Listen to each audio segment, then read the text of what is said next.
जून 2025 में एक लैपटॉप खरीदना है 80,000 से लेकर 1 लाख तक का अगर आपका बजट है तो ये वीडियो काफ़ी हेल्पफुल रहने वाली है। Hello guys, I am Vishal from Techzone. कल अब शुरू करते हैं।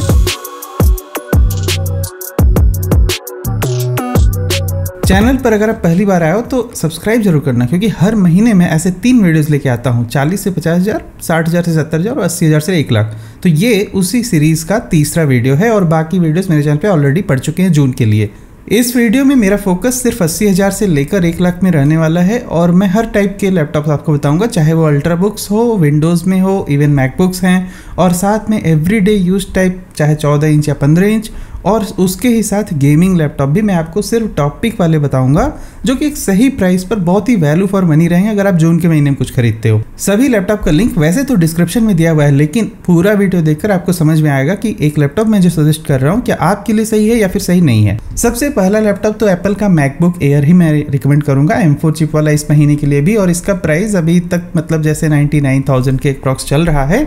लेकिन मेरा एक रिकमेंडेशन है, स्पेशली अगर आप मैकबुक्स वगैरह खरीदना चाहते हो, जस्ट वेट टिल जुलाई, क्योंकि जुलाई में प्राइम डे सेल वगैरह आ जाएगी तो इनके प्राइसेस 10-15 हज़ार तक ऐसे ड्रॉप होंगे, इसलिए मैं इसको सीरीज़ में अभी तो रख रहा हूँ। लेकिन अगर आपका बजट बहुत ही कम है तो उस केस में भी प्राइस ड्रॉप होने के बाद जो पुराने वर्जन के मैकबुक्स हैं वो काफ़ी सस्ते मिलने लगेंगे, तो आप उस हिसाब से भी सोच सकते हो। इनकेस अगर अभी आपको खरीदना है तो आपको स्टूडेंट डिस्काउंट वगैरह लगा के ये 90,000 के करीब पड़ जाएगा और काफ़ी सही है। अगर आपको कोडिंग वगैरह करनी है उन सब कामों के लिए ये जो एयर का सीरीज़ है ना, ये भी काफ़ी ज़्यादा फैंटास्टिक है बिकॉज ऑफ M4 चिप। इस M4 चिप की परफॉर्मेंस काफ़ी ज़्यादा अच्छी हो चुकी है मैकबुक के इस वेरिएंट के साथ में। एक जो कंप्रोमाइज़ रहता है कि सिर्फ 256 GB SSD वाला ही वेरिएंट मिलता है आपको विद इन 1 लाख। तो मेरा एक और रिकमेंडेशन है कि अगर आप मैकबुक खरीदना ही चाहते हो तो 512 GB वाला भी खरीद सकते हो, वो सेल में खरीदना, क्योंकि तब वो शायद 1 लाख से 10,000 तक में मिल जाए। अदरवाइज क्या है कि 20,000 रुपये आपको एक्स्ट्रा SSD के लिए देने होंगे अगर आप 512 GB का वेरिएंट ले रहे हो। एक और फ़ायदा होता है मैकबुक्स में अगर आप 512 GB की SSD वाला वेरिएंट खरीदते हो कि उसमें जो SSD का ट्रांसफ़र रेट है वो ज़्यादा होता है कंपेयर टू 256 GB के। तो ये specially just for MacBooks apply होता है, बाकी विंडोज़ लैपटॉप में ये चीज़ कुछ खास एप्लीकेबल नहीं होती है। अब 1 लाख रुपए अगर आपको खर्च करने हैं तो ऑफकोर्स थोड़ा सा यहाँ पर कंप्रोमाइज़ रहेगा 256 GB वाले वेरिएंट के साथ में, लेकिन आपको फिर भी किसी भी विंडोज़ लैपटॉप के मुकाबले ये काफ़ी अच्छी परफॉर्मेंस दे देगा। अगला जो एक अल्ट्राबुक मैं रिकमेंड करना चाहूँगा, ये हाईली रिकमेंडेड रहेगा कि एसस का जेनबुक A14। ये है स्नैपड्रैगन के प्रोसेसर के साथ में, Snapdragon X to be precise, और ये 45 टॉप्स के NPU वाला जो है यहाँ पर प्रोसेसर लगाया गया है। ये काफ़ी अच्छा प्रोसेसर है। ARM आर्किटेक्चर की वजह से आपको इस लैपटॉप में battery life up to 14 to 15 hours तक की मिल जाएगी, दैट इज़ प्रैक्टिकल। इसके कुछ अलग वेरिएंट्स का मेरे चैनल पर रिव्यू है, आप जाके चेक कर लेना। तो आपको ये सारी फैसिलिटीज़ इसमें मिल जाती है। अब इसमें जो है ना साथ में 70 वाट आवर की तक की बैटरी लगी है, तो विच इज़ फैंटास्टिक। 16 GB की रैम, 512 GB की SSD भी है, और विंडोज़ 11 यहाँ पर प्री इंस्टॉल होकर मिल जाता है, और ऑफिस 2024 का भी एडिशन दिया गया है। और इस लैपटॉप का वेट सबसे ज़्यादा कम है इवन कम्पेयर टू मैकबुक। ये सबसे हल्का लैपटॉप है इस पूरे सीरीज़ में। और साथ में एक फ़ायदा और भी है कि यहाँ OLED डिस्प्ले, लेकिन वो सिर्फ फुल HD रेजोल्यूशन का, ऐसा मैकबुक जैसा रेटिना डिस्प्ले अगर आपको नहीं मिलने वाला है, लेकिन आपको फिर भी एक बहुत ही अच्छा डिस्प्ले मिल रहा है इस प्राइस पॉइंट पे। लेकिन अब क्योंकि आप ऐसे हाई-फाई लैपटॉप्स अगर खरीद रहे हो और उसमें आपको विंडोज़ 11 के जनरली होम एडिशन ही मिलते हैं, तो अगर आपको प्रो एडिशन का कुछ लेना है ना, तो प्रो एडिशन के लिए आप जा सकते हो इस वेबसाइट पे mypc.com। यहाँ पर आप विंडोज़ लाइसेंसेस में चले जाओ। यहाँ पर मैं आपको बताता हूँ कि जैसे कि आप इसका विंडोज़ 11 का प्रो रिटेल की ले सकते हो।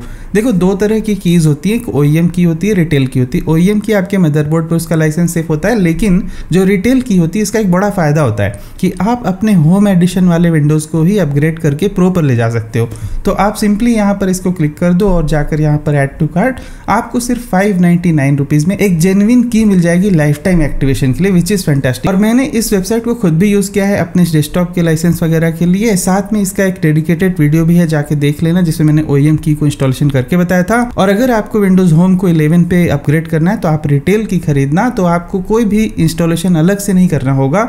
आप अपने simply existing Windows home edition में ही 11 प्रो को अपग्रेड कर पाओगे just in very cheap price. अगला जो लैपटॉप मैं आपको रिकमेंड करना चाहता हूँ, ये भी अल्ट्राबुक ही है और सिर्फ 1.24 kg का है, और ये भी 13 इंच के साइज में आता है।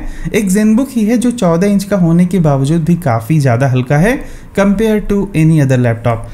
इसमें जो है ना डेल इंस्पिरॉन 13 में जो है इंटेल का कोर अल्ट्रा 7 155H मिलता है। पूरा 1 लाख रुपए आपको देने होंगे, लेकिन इनकी बिल्ड क्वालिटी और डिज़ाइन काफ़ी ज़्यादा अच्छी है। डेल की ये डिज़ाइन पार्टिकुलरली बहुत ही ज़्यादा सही दिखती है। 16 GB की रैम है, इसमें 1 TB की SSD भी है। साथ में आपको QHD रेजोल्यूशन का एक बढ़िया सा 300 निट्स की ब्राइटनेस वाला डिस्प्ले मिल जाता है और MS Office 2024 भी यहाँ पर प्री इंस्टॉल्ड होकर मिल जाता है। बैकलाइट कीबोर्ड, फिंगरप्रिंट रीडर भी दिया गया है। तो अगर आपको जैसे एक एप्पल मैकबुक का कुछ अल्टरनेटिव चाहिए विंडोज़ में, तो you can go with Dell का। इस डेल में काफ़ी फ़ायदा हो जाएगा आपको। एक अच्छी खासी डिस्प्ले भी यहाँ पर मिल रही है कंपेयर टू एसस वगैरह के, तो ये अल्ट्रा बुक के लिए बहुत ही ज़्यादा सही रहेगा। लेकिन आपका प्राइस जो है ना, बजट जो है 1 लाख तक पूरा जाना चाहिए और इसका प्राइस इतना ही रहने वाला है। ज़्यादा से ज़्यादा आपको 3-4 हज़ार रुपये का डिस्काउंट मिल सकता है आने वाली सेल वगैरह में। अगला एक और अल्ट्रा बुक मैं रिकमेंड करूंगा अगर आपका बजट बहुत ही कम है। जैसा कि मैं 80,000 के भी लैपटॉप को इस वीडियो में इंक्लूड कर रहा हूं, तो अगर आपका बजट बहुत ही कम है 80,000 अप टू 80,000, तो ये जो है ना HP pavilion arrow is still best option. ये भी लैपटॉप आपको सिर्फ 1 kg का लाइट वेट सा लैपटॉप है, ये 13 इंच का, और इसमें भी एक अच्छा सा IPS डिस्प्ले है, लेकिन QHD रेजोल्यूशन नहीं है, यहाँ पर फुल HD है। साथ में इसमें Ryzen 5 का 8640U वाला प्रोसेसर लगा है, जो कि एक AI इनेबल्ड चिप होती है। 16 GB की रैम, 512 GB की SSD, Windows 11 और Office 2021 का भी यहाँ पर सपोर्ट दिया गया है, तो काफ़ी अच्छा लैपटॉप रहेगा। एक बात जो ध्यान में रखनी होगी आपको कि यहाँ पर बैटरी की कैपेसिटी थोड़ी कम रहेगी compare to other ultra books, जैसे कि ZenBook और एप्पल, ये दोनों में ना मतलब काफ़ी ज़्यादा बैटरी मिलेगी, क्योंकि उन दोनों में ARM आर्किटेक्चर के प्रोसेसर। लेकिन जो भी इंटेल वाले प्रोसेसर के लैपटॉप्स होंगे उनमें आपको जनरली 5 से 6 घंटे तक की ही बैटरी लाइफ एक्सपेक्ट करनी चाहिए। अब गिवन दैट कि इसमें जो Ryzen 5 का प्रोसेसर लगा है वो काफ़ी बैटरी ऑप्टिमाइज्ड होता है, फिर भी आपको नॉमिनल यूज में 6 to 7 आवर्स की बैटरी लाइफ इस HP पवेलियन एरो में एक्सपेक्ट करनी चाहिए। इससे ज़्यादा आपको नहीं मिलने वाली। और अब बात करते हैं 14 इंच के लैपटॉप की, जो कि थोड़े से नॉर्मल एवरीडे यूज टाइप के हैं। तो इसमें जो है लैपटॉप मैं आपको रिकमेंड करना चाहूँगा Lenovo का Yoga Slim 7। इसका जो ये पर्टिकुलर वेरिएंट है काफ़ी अच्छा है। इसके और भी वेरिएंट आते हैं, लेकिन आप वीडियो पूरा देखो कि मैं बताऊंगा कुछ और भी इसके वेरिएंट जो है उसको लेने का कोई सेंस बनता भी है कि नहीं, क्योंकि ये वाला जो वेरिएंट है पार्टिकुलरली मुझे लगता है सबसे ज़्यादा वैल्यू फॉर मनी यही रहेगा, जिसमें Intel core ultra 5 125H processor लगा हुआ है। साथ में इसमें OLED डिस्प्ले भी मिलता है, 16 GB की रैम, 512 GB की SSD, और इसमें ना 100% DCI P3 कलर ग्रेडेड भी प्रोवाइड किया गया है। अगर आपका ग्राफिक डिज़ाइन का ऐसा कुछ यूज़ केस है जिसमें Adobe के प्रोडक्ट्स चलाने होते हैं, तो ये पार्टिकुलर लैपटॉप आपके लिए काफ़ी ज़्यादा सूटेबल रहने वाला है। इस प्रोसेसर की मदद से काफ़ी अच्छे टास्क हैंडल हो जाएंगे फोटोशॉप, लाइटरूम जैसे, लेकिन 100% DCI P3 होने से आपको कलर एक्यूरेसी अच्छी मिल जाती है, तो डिस्प्ले भी काफ़ी ज़्यादा आपको इसमें ऑप्टिमाइज मिल जाएगा। और गिवन दैट की योगा सीरीज जो होती है Lenovo की काफ़ी प्रीमियम सीरीज है। अगला जो लैपटॉप मैं आपको रिकमेंड करना चाहता हूँ इसका VivoBook S14। ये काफ़ी अच्छा लैपटॉप है, इंटेल कोर अल्ट्रा 5 इसमें भी लगा हुआ है, लेकिन इसमें 125H नहीं, यहाँ पर 226V है। ये ज़्यादा अच्छा प्रोसेसर होता है कंपेयर टू 125H के। इसमें आपको 4.5 GHz तक की मैक्सिमम फ्रीक्वेंसी 8 कोर मिल जाते हैं, और इसमें ना अप टू 40 टॉप्स का जो है परफॉर्मेंस मिलता है, जबकि 125H में ऐसे ना 15-20 के बीच में होता है NPU टॉप्स, लेकिन यहाँ पर इस 226V में ज़्यादा NPUs मिलते हैं, तो आपको AI हैंडल टास्क काफ़ी अच्छा करने को मिल जाएगा। इस लैपटॉप में भी OLED डिस्प्ले लगा है, लेकिन फुल HD रेजोल्यूशन का है, साथ में 400 निट्स की ब्राइटनेस है, लेकिन यहाँ पर कभी ऐसा कलर एक्यूरेसी का पैटर्न नहीं दिया गया। ये 100% DCI P3 नहीं है यहाँ पर, तो वो बात आपको ध्यान में रखनी होगी। Not very ideal for graphic designing, लेकिन ये लैपटॉप बहुत अच्छा रहेगा अगर आप कोडिंग के लिए खरीद रहे हो। 90,000 रुपये में एक बहुत ही कॉम्पैक्ट लाइट वेट सा लैपटॉप रहेगा। Wi-Fi 7 वगैरह भी इसमें मिल जा रहा है, विच इज़ फैंटेस्टिक। और ये अभी न्यूली लॉन्च्ड लैपटॉप्स हैं एसस की तरफ से, जो कि मुझे काफ़ी ज़्यादा पसंद आए। इसका दूसरा वेरिएंट भी आप खरीद सकते हो अल्ट्रा 7, वो आपको अप टू 95 से 1 लाख के बीच में मिल जाएगा, तो थोड़ा सा यहाँ पर डिफरेंस है। अगला जो लैपटॉप है ये काफ़ी मैं बार बार रिकमेंड कर रहा हूँ पिछले 3 महीने से, एसर का स्विफ्ट गो 14। अगर आपको इंटेल कोर अल्ट्रा 7 155H पे कुछ लेना है, आप बाकी सारे लैपटॉप देखो कि 1 लाख क्रॉस है उनके प्राइस, लेकिन एक ये लैपटॉप पार्टिकुलरली है जिसमें सभी कुछ अच्छा होने के बावजूद भी ये सिर्फ 91,000 का है, इसीलिए मैं इसे बार बार रिकमेंड कर रहा हूँ। इंटेल कोर अल्ट्रा 7 155H के साथ में इसमें 16 GB की रैम और 1 TB की SSD मिल जाती है, जो कि रेयर है। अक्सर बहुत सारे लैपटॉप में ये चीज़ नहीं मिल रही होती है।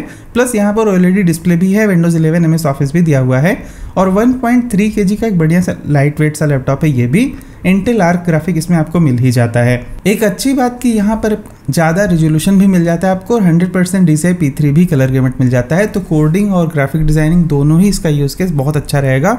आपको ये एक पार्टिकुलर लैपटॉप में गेम भी खेल सकते हो, क्योंकि इंटेल आर्क का इंटीग्रेटेड ग्राफिक काफ़ी ज़्यादा कैपेबल होता है। इवन आप आराम से GTA 5 या फिर इवन रेड डेड रिडेम्पशन जैसे गेम भी लो ग्राफिक सेटिंग पे खेल सकते हो। अगला लैपटॉप में जो आपको रिकमेंड करना चाहूँगा Lenovo का IdeaPad Pro 5। और ये लैपटॉप है 1 लाख रुपए के बजट में। अब जैसे कि 1 लाख रुपए में अगर कुछ आपको खरीदना ही तो योगा स्लिम में आपको 155H मिलेगा अगर आप उसे खरीदने चाहोगे। लेकिन अगर आप यहीं पर Lenovo IdeaPad Pro 5 खरीदते हो तो आपको Intel Core Ultra 9 185H मिल जाएगा, जो कि मच बेटर प्रोसेसर है। तो Core Ultra 7 पे कुछ खरीदना है तो आपको Acer Swift Go खरीद लेना है। लेकिन अगर 1 लाख में कुछ खरीदना है तो आप ये वाला लैपटॉप खरीदो। Lenovo का Yoga Slim 7 इस पर्टिकुलर यूज केस में अच्छा नहीं बैठेगा। अप टू 1 लाख रुपीज़ उसके लिए देने की ज़रूरत नहीं है। और ये लैपटॉप में आपको 2.8K रेजोल्यूशन भी मिल जाएगा और plus 32 GB RAM 1 TB SSD भी मिलेगी, जो कि बहुत ज़्यादा एडवांटेज है। उसके साथ 120 हर्ट्ज का रिफ्रेश रेट वाला यहाँ पर डिस्प्ले लगा है, तो आप गेमिंग भी थोड़ी अच्छी कर पाओगे। स्मूथ सा एक्सपीरियंस आपको मिल जाएगा। 100% DCI P3 कलर ग्रेडेड भी दिया गया है, तो ग्राफिक डिजाइनिंग के टास्क भी अच्छे से हो पाएंगे इस लैपटॉप में। 1 लाख रुपए में मुझे ये जो ना काफ़ी ज़्यादा फीचर पैक लैपटॉप लगता है Lenovo का IdeaPad Pro 5, और इसमें मतलब 32 GB रैम मिल रही है, जो कि अपने आप में काफ़ी अच्छा है। इसको आप ना अच्छे खासे गेम्स के लिए भी इस्तेमाल कर पाओगे। और क्योंकि बहुत ही हाई रेजोल्यूशन है 14 इंच में, तो आपको टेक्स्ट की क्लैरिटी बहुत अच्छी मिलती है इस लैपटॉप में। अगला एक Lenovo Yoga Slim 7 का ही वेरिएंट है लैपटॉप का। मतलब मैं यही चीज़ आपको दिखाना चाह रहा था। इसको मैं रिकमेंड भले ही ना करूं, लेकिन आप यहीं पर कंपैरिजन कर सकते हो। अगर आपको Lenovo IdeaPad Pro 5 खरीदते हो तो आपको बेटर प्रोसेसर भी मिल जाएगा, जबकि यहाँ पर आपको सिर्फ फुल HD रेजोल्यूशन का डिस्प्ले मिल रहा है विथ Ultra 7 155H। 32 GB की रैम 1 TB की SSD दोनों ही लैपटॉप में कॉमन है, लेकिन फिर भी हर मामले में आपको Lenovo IdeaPad Pro 5 ज़्यादा अच्छा मिल जाता है स्पेसिफिकेशन के साथ में। और इस Lenovo Yoga Slim 7 की एक फ़ायदे की बात ये होती है कि जनरली ये लोग जो है ये योगा सीरीज़ थोड़ी ज़्यादा प्रीमियम डिज़ाइन की होती है, इसीलिए इसमें स्पेसिफिकेशन भले ही कम हो, थोड़ा बिल्ड क्वालिटी अच्छी होती है। अब डिसाइड आपको करना है कि अगर आपको ज़्यादा पैसे मतलब वैल्यू फॉर मनी प्रोडक्ट चाहिए या फिर अच्छी बिल्ड क्वालिटी का प्रोडक्ट चाहिए। और जैसे कि डिस्प्ले भी आपको IdeaPad Pro 5 में ज़्यादा ही अच्छा मिल रहा है, तो मैं वहाँ भी आपको थोड़ा सा हाईलाइट करके ये चीज़ बताना चाहता था। मेरे ख्याल से अगर मुझे एक लैपटॉप खरीदना होता तो डेफिनेटली मैं यहाँ पर 1 लाख रुपए तक के बजट में तो Yoga Slim 7 ना खरीदता, IdeaPad Pro 5 खरीदता। अगला जो लैपटॉप मैं आपको बताना चाहता हूँ 15 इंच में अगर आपको कुछ खरीदना है तो Asus का VivoBook S15 खरीद सकते हो आप। बड़ा ही शानदार सा लैपटॉप है। इसमें भी Snapdragon X Elite लगा है, ARM आर्किटेक्चर का प्रोसेसर। अच्छा, तो इसके जो S15 का एक वीडियो है मेरे चैनल पे जाके आप देख सकते हो। एक जो सबसे बड़ा चैलेंज है स्नैपड्रैगन के प्रोसेसर के लैपटॉप के साथ कि अभी भी बहुत सारे सॉफ्टवेयर का नेटिव सपोर्ट नहीं है। फॉर एग्जांपल Adobe के प्रोडक्ट का कुछ भी अभी नेटिव सपोर्ट नहीं आया है, तो आपको एमुलेटर में रन करना होता है, उससे परफॉर्मेंस ड्रॉप होती है। तो ये लैपटॉप का एक पर्टिकुलर यूज़ केस अभी ना बस बहुत ही लिमिटेड सा बन पा रहा है, इसीलिए जनरली मैं रिकमेंड इसको करने में मुझे बहुत ज़्यादा खुशी तो नहीं हो रही है, क्योंकि आपके बहुत सारे काम इन लैपटॉप्स में हो नहीं पाएंगे। तो इनका यूज़ केस ऐसा ही है कि आपको सिर्फ बैटरी लाइफ बहुत अच्छी चाहिए और बहुत अच्छा सब कुछ बैलेंस स्पेसिफिकेशन चाहिए, जिसमें वेब ब्राउजिंग करनी, ऑफिस वर्क, कोडिंग करनी है, तो वो सब कुछ हो जाएगा। लेकिन वहीं अगर ग्राफिक डिज़ाइनिंग, वीडियो एडिटिंग ऐसा कुछ भी करना हुआ हो, प्रोसेसर तो बहुत कैपेबल है, लेकिन सॉफ्टवेयर का नेटिव सपोर्ट ना होने की वजह से आप वो सारे टास्क नहीं कर पाओगे। इसमें भी 16 GB रैम 1 TB की SSD मिलती है और 3K रेजोल्यूशन का एक अच्छा सा OLED डिस्प्ले मिलता है 120 हर्ट्ज के रिफ्रेश रेट के साथ में, विच इज़ फैंटास्टिक। विंडोज 11 और MS ऑफिस 2021 का सपोर्ट है और यहाँ पर Wi-Fi 7 भी लगा हुआ है। 70 वाट आवर्स की बैटरी, तो डेफिनेटली बैटरी लाइफ इस लैपटॉप में काफ़ी ज़्यादा अच्छी है। और अब मैं बताता हूँ आपको कुछ अच्छे से गेमिंग लैपटॉप में एक जो पर्टिकुलर लैपटॉप मुझे बहुत ही ज़्यादा वैल्यू फॉर मनी लगता है। आप में से कुछ व्यूअर्स मुझसे पूछ रहे थे कि मुझे मशीन लर्निंग वगैरह के लिए कुछ लैपटॉप खरीदना है, तो आपको ये वाला लैपटॉप खरीदना चाहिए, डेल का G15। लेकिन इसका पर्टिकुलर ये वाला वेरिएंट 77,000 में जो है इंटेल की Core i5 13450HX के साथ में और NVIDIA का RTX 3056 GB के डेडिकेटेड ग्राफिक के साथ में 16 GB की रैम और 1 TB की SSD मिलती है। क्योंकि अब अगर आप गेमिंग लैपटॉप खरीद रहे हो तो मेक श्योर कि 1 TB की SSD मिले, क्योंकि रीज़न उसका ये होता है कि आजकल कोई भी गेम आप इंस्टॉल करोगे और 150-200 GB तो ऐसे ही खा जाएगा। अब 512 GB में बाकी 100 GB में आपका जैसे विंडोज़ ही पड़ा रहेगा, तो आपके पास ज़्यादा स्पेस बचा नहीं। कुल मिला के 512 GB वाले में आप एक गेम इंस्टॉल कर पाओगे ढंग से, दूसरे गेम के लिए फिर एक गेम को हटाना पड़ जाता है, अक्सर ये प्रॉब्लम है। इसलिए 1 TB वाले में कम से कम 4-5 गेम कुछ इंस्टॉल कर पाओगे। अदरवाइज इसलिए मैं कह रहा हूँ कि ये पर्टिकुलर वेरिएंट बहुत ज़्यादा सही है और डेल का है, क्योंकि अब इसको सर्विस वगैरह भी अच्छी मिल जाएगी।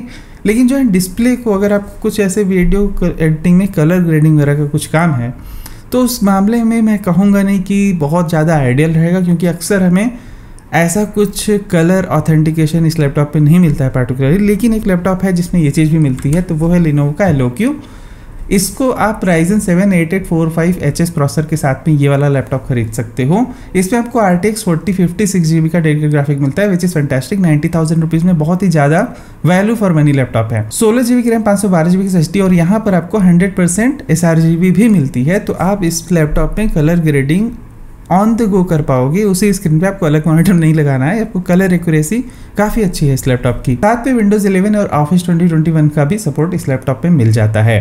फिलहाल ये लिस्ट यहीं पर कंप्लीट होती है। सभी लैपटॉप का लिंक वीडियो के डिस्क्रिप्शन में है और माई पीसी की का भी लिंक दिया हुआ है, तो जाकर आप चेक कर लेना। मिलते हैं अगले वीडियो में कुछ और भी स्टॉक के साथ। तब तक goodbye, thank you for watching, will see you again there.